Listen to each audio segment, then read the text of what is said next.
Hi, this is Chris Wong here with another video about going on dates when being shy or feeling very shy to initiate a date. So this idea came from watching the early seasons of Big Bang Theory.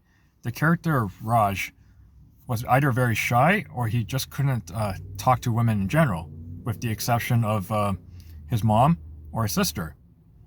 But then when he drank alcohol, he was able to start talking to women, but he wasn't doing it in a very nice way. From my experience, I was a very shy person before. And in a way, I still am in some situations, but I'm in a happy relationship right now. So in my high school and 20s, I was very shy to the point that I felt nervous talking to someone I can feel some attraction to, or I felt my heart was racing thinking about initiating a date. And I actually felt sick to my stomach at that point. One of the main things I would say is you got to get out of your comfort zone. There's no way you can overcome shyness just by reading books. It helps a little bit, but most of the results come from the actual exposure itself. Overcoming shyness doesn't just happen overnight. It doesn't just happen just by reading a book. And it doesn't just happen by becoming a healthier version of yourself.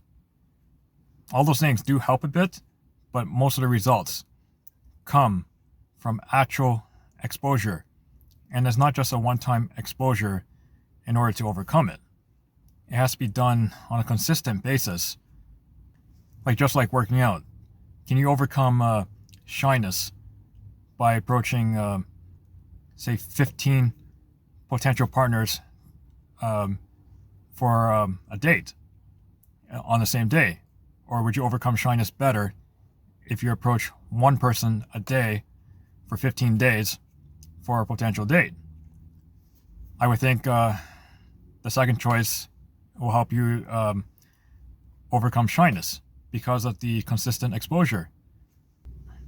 One-time exposure may be enough, but then initially for the first few times, it may require 2 or 3 times to try to initiate a date, even if you fail to overcome shyness. Because just like when I used to do a job interview, my first one, I felt nervous. And the second one I did the same day, I actually felt better because I already had the exposure from the first interview and it was still fresh in me.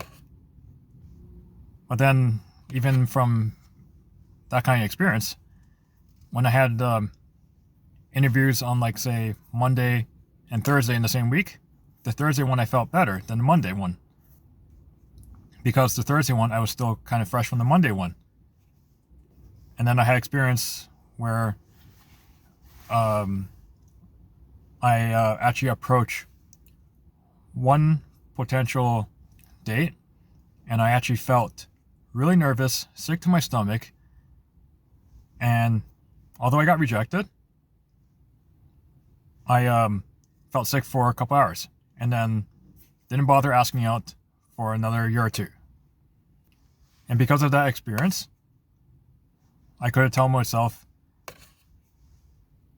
I gotta do it more often, not just try it once and then wait a year or 2. Because even though the experience was there, but the ability to overcome the shyness didn't happen. Now, if you can talk to a potential date and admit that you're shy, I don't see what the problem is. If the person rejects you, then you go to the next person. There are some potential partners that are understandable of you being shy. So if you admit that you're shy or you appear shy to try to initiate a date and that person accepts to go on a date with you, then that's still a good thing. You still made progress. And potentially you might have found the right partner. So if you're a shy person and you're getting rejected because you're shy, then you can also ask yourself this: do you really want that person to be in your life long term if you couldn't get that person being shy, but you have to be like this all confident alpha person in order to get that person. One of my last tips is to just use online dating or use apps on your phone for online dating.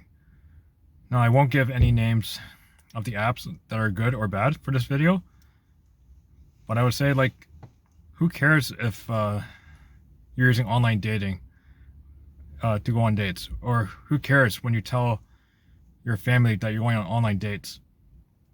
When I was in my early 20s, I know there was a social stigma, or it felt embarrassing that you're using online dates in order to find a partner. And I said, oh, that's embarrassing. You have to use online date to resort to getting a potential partner instead of just do it in person. If there's something that you have to do that goes against the social stigma in order to achieve a long-term result, then it's worth it.